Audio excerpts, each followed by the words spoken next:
Yaku minasan, welcome back again with Mr. K di sini.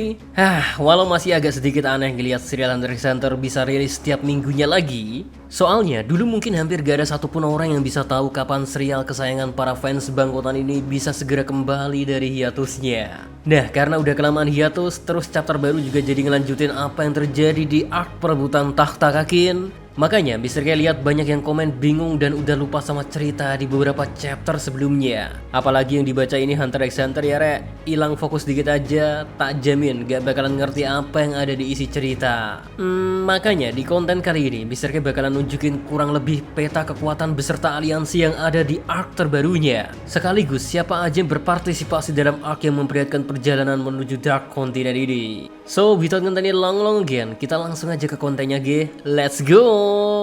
Well, satu hal yang perlu kita tanamkan di arc perebutan takhta Kakin ini guys, sebenarnya banyak banget yang terlibat di dalamnya. Meski pada intinya fokus utama dari jalannya cerita sekarang harusnya gak jauh-jauh dari para pangeran Kakin yang mencoba menghabisi satu sama lain. Simpelnya, premis dari arc kali ini tuh semua pangeran Kakin akan bersaing untuk saling mengalahkan atau bahkan membunuh. Hingga satu orang pangeran Kakin terakhir yang tersisa akan menjadi Raja Kakin selanjutnya. Nah, walau kayak gitu sebenarnya gak semua pangeran Kakin itu memiliki niat atau hasrat untuk berpartisipasi dalam perebutan takhta. Cuman emang cepat atau lambat, kondisi masing-masing pangeran bakalan seperti terpaksa untuk terlibat. Soalnya nyawa mereka sendiri terancam oleh pangeran-pangeran lain. Meski emang udah ada sebelumnya beberapa pangeran yang berpikiran kalau mereka akan beraliansi dan mencoba menego ke ayahnya untuk menghentikan perebutan takhta ini. Jika tinggal aliansi mereka saja yang tersisa, tapi masih belum tahu apakah hal itu bisa diizinkan atau tidak, karena jelas kalau King Nasubi gak ngizinin. Mau kayak gimana pun aliansi yang ada sekarang antara semua pangeran, pada akhirnya mereka semua akan bertarung masing-masing di akhir pertempuran. Sedikit info buat reference lagi dari awal ya, setiap satu pangeran bisa ngebawa 15 pengikut, dan para pangeran kaki yang boleh ikut terlibat dalam perebutan takhta ini hanyalah anak-anak sah dari Raja Nasubi Hoikuro. Jadinya, meski sang raja memiliki anak lain namun berasal bukan dari istri sahnya, maka dia gak dihitung memiliki kesempatan. Well, gara-gara hal itu jugalah terhitung cuman ada 14 pangeran dari 8 istri sahnya Raja Nasubi Hoikuro saja. Pangeran pertama kita tahu ada Prince Benjamin dari istri Unma, lalu pangeran kedua ada Camilla dari istrinya Duazul, terus pangeran ketiga ada Zhongle. Lanjut Prince Eritnit sebagai pangeran keempat, disusul oleh Prince Tubepa pangeran kelima dari istri Duazul, terus ada pangeran keenam Prince Tyson dari istri Katrono.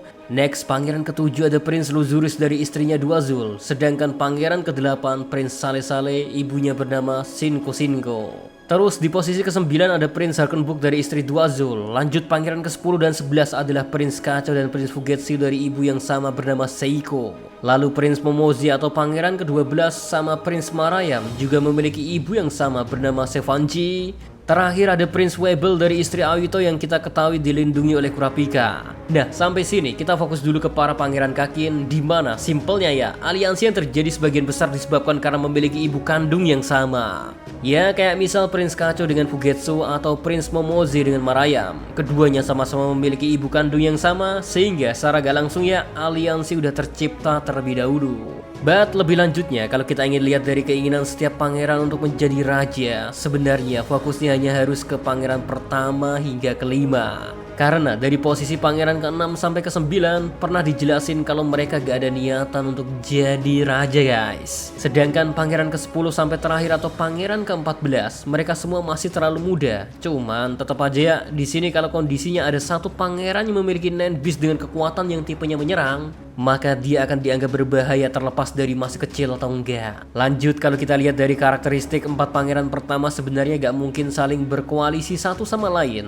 karena empat-empatnya emang sangat menginginkan yang namanya takhta raja. Sedangkan pangeran kelima atau Prince Tubepa pernah mengajak pangeran keempat untuk beraliansi. Walau mungkin bisa dibilang mereka pada akhirnya akan saling menyerang satu sama lainnya, tapi untuk sekarang setidaknya hal itu belum akan terjadi. Well, gak cuma Prince Eritnit saja yang diajak oleh Prince Tubepa guys, karena kalau pangeran keempat dianggap oleh Tubepa gak searogan ketiga pangeran lain, Prince Tubepa juga tertarik untuk bekerja sama dengan Prince Hakenberg. Jadi kalau hal itu terjadi, maka ketiganya gak bakalan terlebih dahulu saling menyerang, kecuali mungkin ada sedikit kesempatan yang emang sayang untuk dilewatkan. Next, kita masuk ke pelengkap dari perang ahli waris ini ini, di mana pada arc kali ini kita ketahui baik anak dari ketua Netero, lalu para hunter zodiak bersama asosiasinya, atau ketiga keluarga mafia, belum lagi para Genereudan atau laba-laba ya, ditambah keberadaan Hisoka menjadi hal yang menambah bumbu dari drama perebutan tahta raja kaki diri.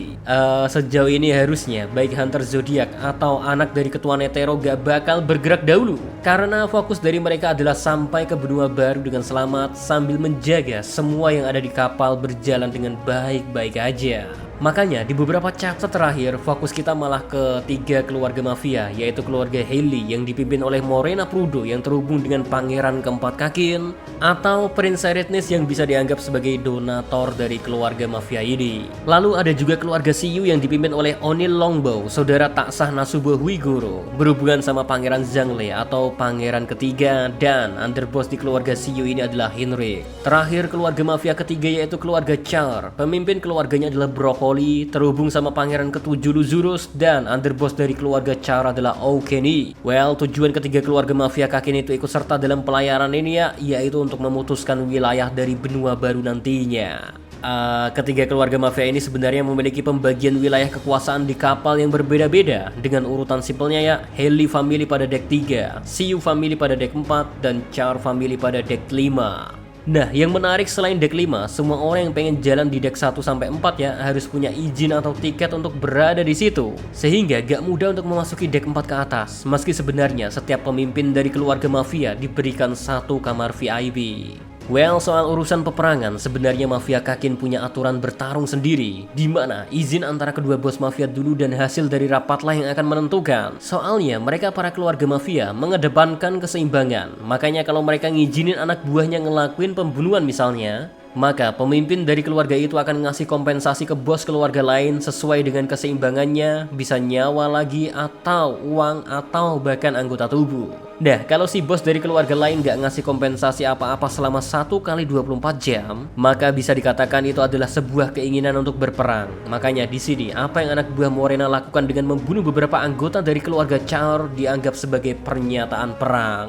Karena gak ada pembicaraan sama sekali dari Morenanya, bahkan sang pangeran keempat aja sampai gak tahu keberadaan dari Morena Prudo yang seharusnya berada di deck pertama. Hal inilah yang memicu aliansi dari keluarga Char dengan keluarga Siyu. Soalnya apa yang dilakukan oleh Hailey family dianggap bakalan ngerusak keseimbangan. Sedangkan di sisi lain, keluarga Char menawarkan kerjasama ke rombongan Genereudan yang ada Feitan, Nobunaga, dan Finks. Karena para Genereudan juga mau, soalnya mereka butuh tiket untuk naik dan mencari Hisoka di deck 4. Di sana kita tahu imbalan yang Nobunaga tawarin yaitu ngebunuh orang yang udah menjadi pembunuh beberapa anggota keluarga Char, yang mana dia berasal dari keluarga Hailey dan mencoba menggunakan pintu masuk atau jalur menuju deck atas milik keluarga Char.